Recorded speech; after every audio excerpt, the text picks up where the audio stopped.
The world is going to have a new monetary system in this decade that we're in. We're going to experience this huge deflationary crash around the world, and people will just lose confidence in currency. And what do they always go back to?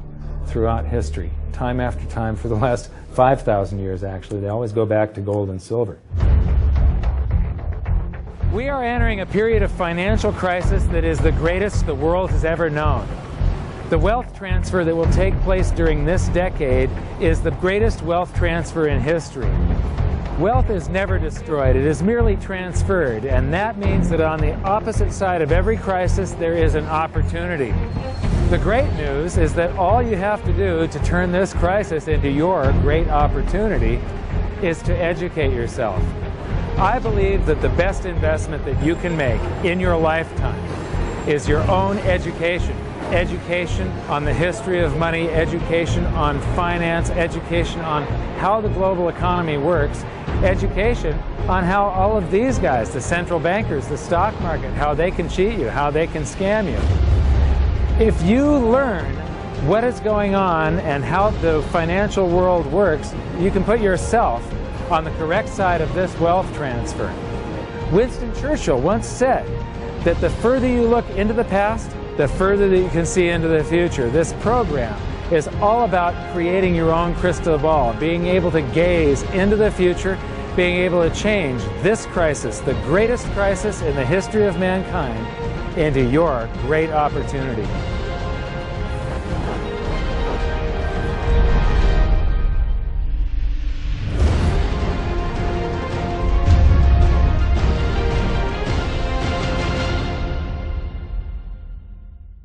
So it all started back in 1999 when my sister and I hired a financial planner to help my mother with her assets, and we gave him control of the family's assets, and in the next year and a half he lost 50% of what she had.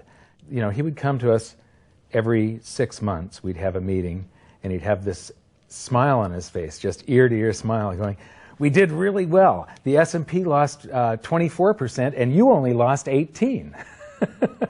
And so I fired him and I moved all of her assets to cash, and I dove into studying the financial markets, which led me into studying the economy.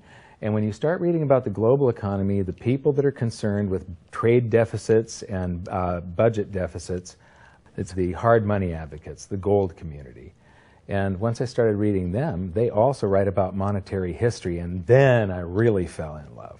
Because monetary history just repeats and repeats over and over again, echoing all the way back to the beginnings of civilization.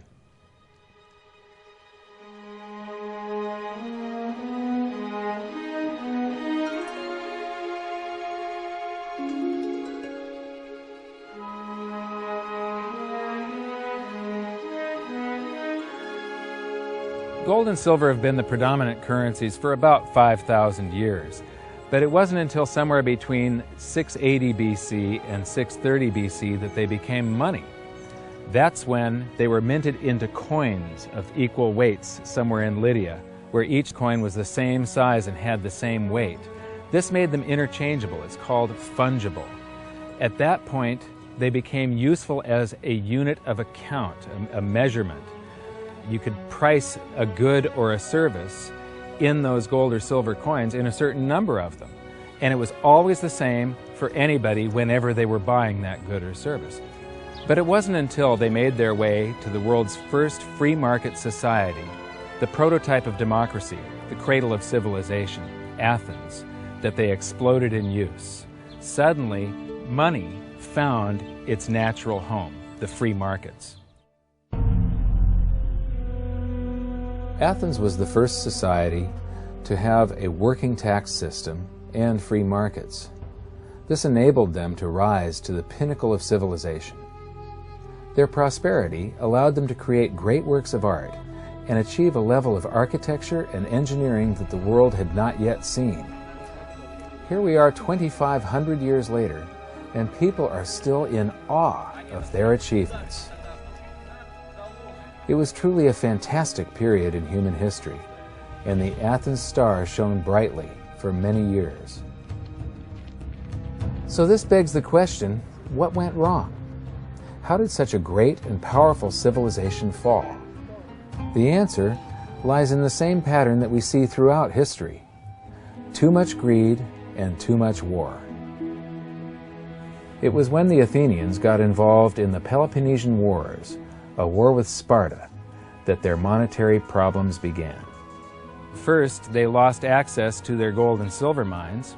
They were also paying armies that were on foot, and they were miles and miles away from Athens. So as they pay their armies to buy goods and services from the local populations, a deflation occurs in Athens because they're sending all of their coinage out of the city.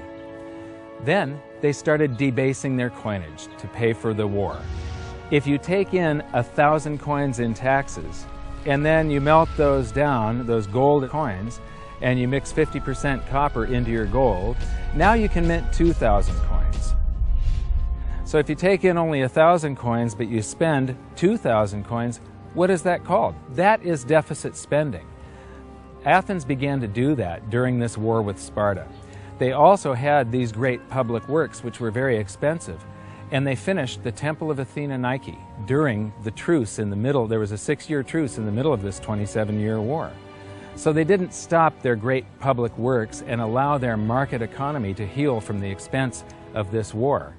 As they debased their coinage, people would take the new debased coins at face value at first, until there were a whole bunch of those. And there's something called Gresham's Law, where people tend to save to keep the thing that's rare, and they spend the thing that's common into circulation first.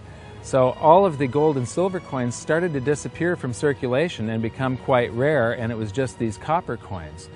Suddenly, it took a whole bunch of copper coins to buy a gold or silver coin, one of those old gold or silver coins. This is the first time that gold or silver ever had a price. Before that, everything was measured in a weight of gold and silver. So a large factor in Athens' downfall was the expense of war, the expansion of empire, the debasement of their currency, the eventual inflation that was caused. You know, they minted these coins until they became nothing but flecks of copper. This was actually the world's first hyperinflation. And what it did was it financially debilitated Athens to the point where in 404 BC they surrendered to Sparta. And eventually they became nothing but a satellite of Rome. The thing that amazes me is how history just keeps on repeating and repeating and repeating, and we never learn from all of our stupid mistakes. We just repeat the same stupid mistakes over and over and over again. Today we are doing the same thing that the Athenians did that caused the loss of their great culture. We're doing the same currency debasement. We're doing the same deficit spending, and it's for the same reasons. It's for war, and it's for great public works. The interesting thing about the Peloponnesian War was how it started. I would say one of the interesting parallels is that it started really with Athens at its height and with a level of hubris that set them down the road towards ruin. Perhaps they felt that they were, superior, couldn't make a mistake, exactly. They knew better. Exactly, and they ended up destroying their society as a result. It's a road that we're going down today, right? I think absolutely. Yeah. There was a play written shortly after the Peloponnesian Wars about the worthlessness of the copper flecks that were their coinage at the time. So we go from gold and silver, very high value money, to a currency that has a face value. And it's the first example that I can find in history where a war and great public works were being funded through deficit spending. What you've just seen is the first recorded example of one of the most predictable hidden secrets of money, the 7 stages of empire. It's a long-term cycle that echoes throughout history right to this very day, and is basically a societal pendulum that swings from quality money to quantity currency and back again to quality money. It always plays out in 7 stages. It always ends with gold delivering a knockout blow to debased currencies. And it goes like this. Stage 1. A country starts out with good money, which is either gold or silver, or it's backed by gold or silver. Stage 2. As it develops economically and socially, it begins to take on more and more economic burdens, adding layer upon layer of public works. Stage 3. As its economic affluence grows, so does its political influence, and it increases expenditures to fund a massive military. Stage 4. Eventually, it puts its military to use, and expenditures explode. Stage 5. To fund the war, it steals the wealth of its people by debasing their coinage with base metals, or by replacing their money with currency that can be created in unlimited quantities. Stage 6. The loss in purchasing power of the expanded currency supply is sensed by the population and the financial markets, triggering a loss of faith in the currency. Stage 7. A mass movement out of currency into precious metals and other tangible assets takes place. The currency collapses, and gold and silver rise in price as they account for the huge quantity of currency that was created. This process transfers massive wealth to those who had the foresight to position themselves beforehand in real money, gold and silver. You know, our monetary system basically steals from the poor and middle class and transfers the wealth to the banks. We see this throughout history, and it's just repeating over and over again. What's happening in Greece right now is basically the same thing that was happening back in 407 BC. The deficit spending to fund all of these public works and the debasement of their currency supply caused them to become nothing but a satellite of Rome. Today, they're becoming nothing but a satellite of the banks. Well, the idea of Gresham's law is simply that people are going to hold on to what's value and spend what isn't valuable. Way back in my youth, I was 11 years old when we went from a silver-based monetary system to a purely fiat system. People saw that silver was money, they got used to it, they didn't really think about it. And in 1965, under President Johnson, he basically said, well, silver's too valuable to be money. We're going to just start putting out these substitutes, which were what we call cupro-nickel coins. They were nickel, they were copper plated with nickel at the time. And of course, the metal value was far less. And I understood that as a kid, and yet very few adults really seemed to get the idea of what was really going on. There were a few, and it only takes a few. And of course, the Gresham's law took effect, so the currency came out of circulation rapidly. It's very interesting to me, knowing monetary history fairly well, is they're always, put out in silver-looking or gold-looking form. I mean, in most cases, you'll have, in fact, they look rather interesting. I mean, some of them are like silver on the inside and gold on the outside. With the look, they have no value at all, really, other than melt value of pot metal. To me, it's sort of at a subconscious level. Why are they making them gold-colored? Why are they making them silver-colored? I think there's an inherent knowledge in the human species that knows that gold and silver have value. So if they look in their pocket and they see something gold-colored or silver-colored, it gives them kind of a warm, fuzzy feeling. And it's like, oh yeah, but there's no value in these coins, really.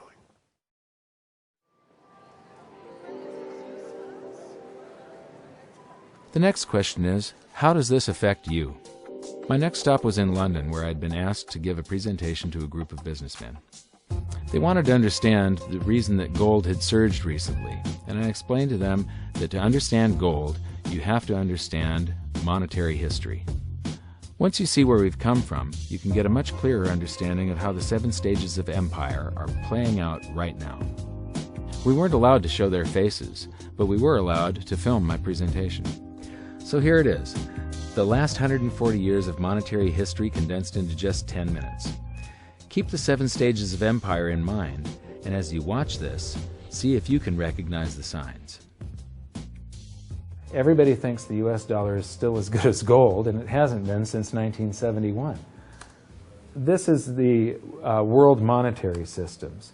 From 1873, when Germany went on the classical gold standard, where each unit of currency is backed up by an equivalent amount of gold in the treasury. In the United States, $20 bill, $20 gold piece in the vaults. Go into any bank, slap down your currency, which was a receipt for money, a claim check on money, ask for your money, gold and silver, and they would give it to you. So this shows this is currency, this is money. Otherwise, there was no reason for any government to store gold in their vaults and then print this currency that was backed by gold. This is what gives confidence in that, and it gives governments the ability to start this scam in the first place, where they print these receipts for gold, and then they can print more of them than gold that exists. And that happened when we got to World War I, and all the combatants stopped redemption rights. You could no longer go in the bank and trade your pounds, lira, marks, francs, no longer redeemable in gold, and they lit up the printing presses and started printing like crazy. Then between the wars, they went on something called the gold exchange standard, where currencies would be backed partially by gold. So in the United States, under the Federal Reserve Act of 1913, the Federal Reserve was allowed to put $50 worth of claim checks on gold, currency in circulation, backed up by only $20 worth of gold. So it was a 40% reserve ratio. For every $20 gold piece in the vault, they could put $50 in circulation. We're the dollars of the nation on parade. We're the biggest batch of dollars ever made. Oh, we used to march by millions, but now we march by billions, and maybe we'll be trillions for your dead. We're the dollars. Then we get to 1944. Now, during both wars, Europe paid the U.S. with gold. During World War I, the U.S. didn't get into the war until the very end of it. We didn't really have troops on the ground here in any quantity until the last 6 months of the war.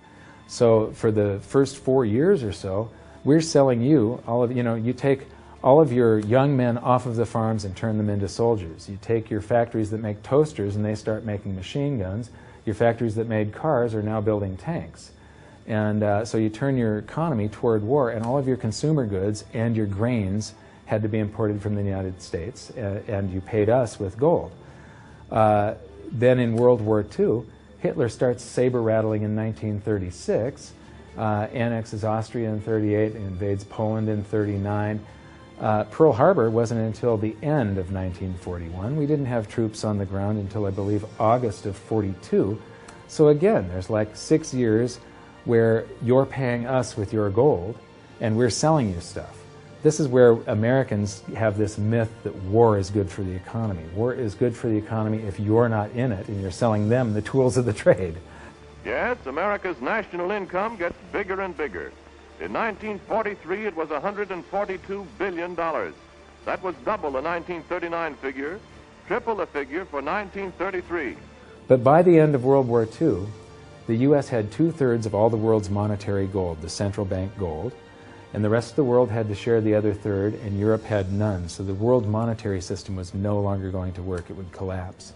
But we had made all these loans of dollars to Europe, so Europe was flooded with dollars. And so representatives from around the world met at Bretton Woods, New Hampshire in 1944. They came up with a new world monetary system called the Bretton Woods system, where every currency on the planet, with the exception of just a few, they would be backed by the U.S. dollar, and the U.S. dollar would then be backed by gold at $35 per ounce. This gave confidence to all currencies. So this gave the world stability, and it pegged all the world's currencies to each other through the dollar to gold.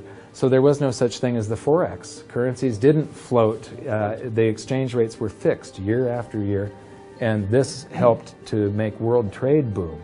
Then the dollar standard starts because we kept on printing dollars. Under the Bretton Woods system, there was no reserve ratio established where the U.S. actually had to have a certain amount of gold for how many dollars we created. So we had done a bunch of deficit spending for Korea, for Vietnam, for Johnson's Great Society, and expanded the currency supply, the amount of paper dollars in circulation, and exported them all over the world. And then in the 60s, Charles de Gaulle, president of France, realizes that we don't have the gold to back up the dollars. Le fait que beaucoup d'États acceptent par principe des dollars au même titre que de l'or entraîne les Américains à s'endetter, et à s'endetter gratuitement vis-à-vis de l'étranger, car ce qu'ils lui doivent, ils le lui payent avec des dollars qu'il ne tient qu'à eux d'émettre. Nous estimons nécessaire que les échanges internationaux soient établis comme c'était le cas avant les grands malheurs du monde, sur une base monétaire indiscutable et qui ne porte la marque d'aucun pays en particulier. Quelle base? En vérité, on ne voit pas qu'il puisse y avoir réellement de critères, d'étalons autres que l'or. And he starts asking, France asks for their gold and trades in the dollars. And at that point, other countries saw this and start jumping on board. And the U.S. lost 50% of its gold from 1959 to 1971. But we still had, in 71, about 12 times more dollars that we had created than there was gold.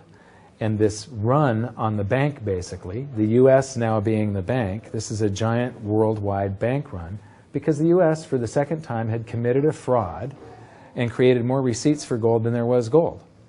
It's that simple. And then finally, the markets sort of sensed this. And Nixon was forced to take us off the gold standard, because if he had paid out gold until it got to zero, once we couldn't pay on some of those dollars, the entire worldwide monetary system would have collapsed.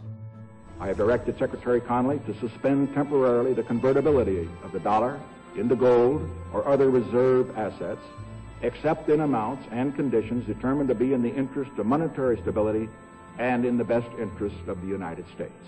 In full cooperation with the International Monetary Fund and those who trade with us, we will press for the necessary reforms to set up an urgently needed new international monetary system. And on August 15th, 1971, all the world's currencies became fiat currency. I don't know why the rest of the world didn't rush out and hang him, but they didn't. They just all went along with this. To our friends abroad, I give this assurance.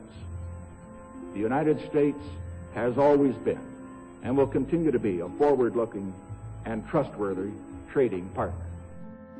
There have been thousands upon thousands upon thousands of fiat currencies throughout history, and there isn't one that survived. It is a 100% failure rate.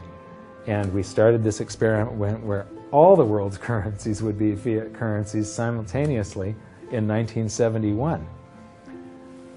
But what we have here, 30 to 40 years, different monetary system, 30 years, 28 years, 39 years plus, what's next? The world is going to have a new monetary system in this decade that we're in. We're going to experience this huge deflationary crash around the world. The world will probably end up on some sort of new monetary system, probably after governments try and print their way out of this and cause hyperinflations of all the currencies, and people will just lose confidence in currency. And what do they always go back to throughout history? Time after time, for the last 5,000 years actually, they always go back to gold and silver. In a world of floating currencies, and that's what all national currencies are today, they bob up and down relative to each other, but they're all sinking relative to gold. That includes the dollar as well as the euro and the British pound and all the others. They're going to continue to lose value, continue to lose purchasing power. Personally, I don't think there's any way of avoiding what is coming. There's no way to fix it right now. There's only a way to either let it wipe you out or to benefit from it. And I want to make sure that it's not just a few of the big investors in the world that are ending up with all the cookies. I want to make sure that there's as many small investors as possible that are benefiting from it, because that's what makes society run. Middle class, small investor. One of the biggest challenges for human beings is that physiologically we are designed to operate in recency. You know, the fight or flight response is literally in my cells, literally. And so that when I'm in the wild, it's about I need to look for something to eat or make sure I don't get eaten. And how that translates into the modern world is that we think only about what's happening immediately in front of us. And so we think a long time is last week. In the world of YouTube and Facebook and instant messaging, we think 3 seconds is a long time. Like, did you get the post already? I already posted it. And the reality is, if you look at history, and I don't mean a week, I don't mean a month, I mean decades, I mean 100 years, I mean a couple of 100 years, I mean more than a couple of 100 years, you can start to see some patterns. You can see some things that are going on because history repeats itself. There are some trends and there are some movements that you can learn from. And you literally have to go outside of your human instincts to look at history, because we just want to focus on right now, because as I said, that's about either eating or being eaten. So we've got to go beyond that, and that means not just focusing on the here and now, but learning some real powerful stuff from what's happened, because there just might be some indicators there as what's going to happen in the future. Now, the 7 stages of empire, just as a reminder, started with sound money, and then a country adds layers of public works and social programs, and then develops a massive military, and then puts that military to use, and to pay for the war, it debases its currency supply, which causes a loss of faith in the currency, which then leads to a currency crisis, and gold does an accounting of the expansion of that fiat currency supply that happened over all those years of the first 5 stages. We are in the 6th and beginning the 7th stage. Gold started the accounting in the year 2001. It was $250 then, but we're still in the very early stages of this. Well, that's right. I think one of the problems with gold is people just don't understand it. I mean, for one thing, it's sort of been banished from the curriculum for 35 years. We have going on 2 generations of academics and scholars who have never studied gold. Unless you're a specialist in economic history, you can go back and look at it. Now, when I was in university and even when I was in graduate school in economics, we were still on the gold standard in some form. It was fairly attenuated, but when you studied the IMF and you looked at how they present the finances of a country and the breakdown of the reserves and the capital accounts, gold was a line item in the capital account, and you had to understand how it, what role it played and how it could equilibrate in terms of balance of trade. Well, that's gone. The IMF, Nixon went off the gold standard in 1971, and bright young economic students just don't understand gold. They think it's a joke, or they think it's maybe a commodity trade or a momentum trade. They don't understand that it really is money par excellence. So now we've learned that money was born in roughly 630 BC when it became fungible. It was free markets and sound money that led to Athens' great prosperity. But debasement of their money for deficit spending on war and public works played a large role in their demise. Over the past 140 years, we've debased our own currencies to the point where 2 generations of scholars don't even understand gold. We learned about Gresham's law and that bad money drives out good. In recent history, there has been a new monetary system roughly every 40 years. And we've learned that we are in the 6th stage of the 7 stages of empire. So that's it for this episode. Join us next time when we learn more about the chaotic state of the US dollar standard and how it's going to affect you no matter where you live on the planet. When I wrote my book, I said that we're coming into an era that is going to be the greatest wealth transfer in the history of mankind. Therefore, it's the greatest opportunity in the history of mankind. I've made it my mission to help as many people as possible get through this crisis and to come out on the best side of the wealth transfer. I've just finished filming an exclusive presentation titled How the 7th Stage Will Unfold, where I detail what I'm doing personally to prepare for a range of scenarios. It's available at hiddensecretsofmoney.com as part of your free information toolkit. So my challenge to you for this episode is to try and find a single example in all of monetary history of a crisis that was brought on by too much deficit spending, too much debt, and too much currency debasement being solved by more deficit spending, more debt, and more currency debasement. Until then, good luck, and I'll see you at the bonus presentation at hiddensecretsofmoney.com. Thanks. You bet. There is no other side. You're either silver and gold or you're doomed. That's exactly the way the world is always working. That's the way it's working right now. Turn on the television, watch with the price of gold. Look at the dollar going down. Gold's going up, silver's going up. That's exactly the way it's always worked, and it's always worked that way, and it's working that way now. And why is anyone surprised? Why is it? I'm surprised it's always worked like that. For the past 5,000 years. That's right. 5,000 years in a row, it's worked exactly that way. It's happening that way now. And ooh, wait a minute here. Weird. Beyond weird.